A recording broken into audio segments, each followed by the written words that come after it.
tout autour de nous, l'histoire nous rappelle ce qu'elle a été. On suspend tout et on se rappelle ensemble que nous venons de là. Il faut se poser à un moment en recueillement pour se dire, voilà, nous faisons souvenir, nous faisons mémoire, et nous faisons mémoire de cela en particulier, c'est-à-dire de la traite négrière, de l'esclavage des Amérindiens, de la déportation des Africains, de l'exploitation du territoire, mais aussi bien entendu des résistants.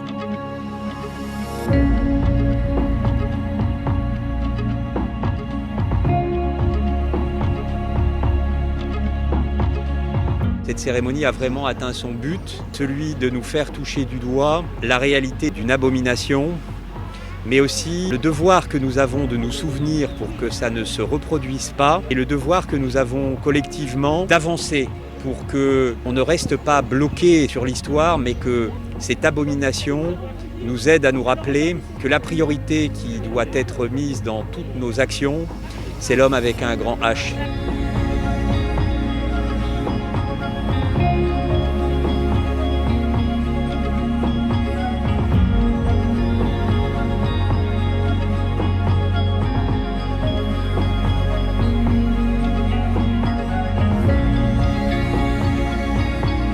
Nous avons le devoir de transmettre cette histoire aux élèves, aux enfants de Guyane. On a besoin d'eux en tant qu'adultes, en tant que citoyens.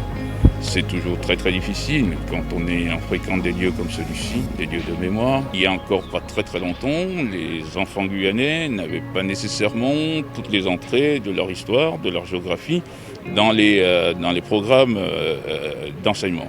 Donc depuis quelques années, nous mettons en avant, nous produisons des ressources pour cela qui servent aux enseignants pour introduire cette dimension-là dans les programmes scolaires. Nous avançons et je pense très sincèrement que c'est utile et c'est surtout très important que pour la construction même des enfants de Guyane, qu'ils aient leur histoire, qu'ils connaissent leur histoire, qu'ils connaissent leur géographie. Et c'est comme ça qu'on devient citoyen du monde, parce qu'on connaît très bien ses racines.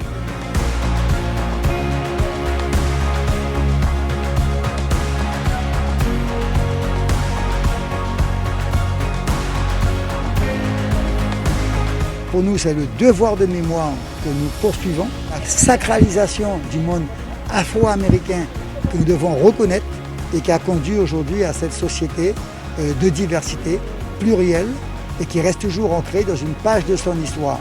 L'esclavage était croisé en Guyane. Après le génocide des Amérindiens, il y a eu la traite négrière et l'esclavage des Noirs. Et dans le marronnage, il y a eu également des Amérindiens comme Gabriel et bien d'autres qui ont su lutter aux côtés des marrons pour obtenir cette liberté qui, parallèlement, a été réalisée sur le plan administratif et législatif avec Victor Schœlcher. Nous sommes dans une planète où le pluriel doit prédominer. Nous sommes des communautés qui se croisent, et qui s'en mêlent et qui se créent dans l'initiative, l'innovation, dans l'imaginaire. On ne peut plus accepter aujourd'hui qu'il y ait des actes de racisme, des actes qui conduisent à la mort des hommes.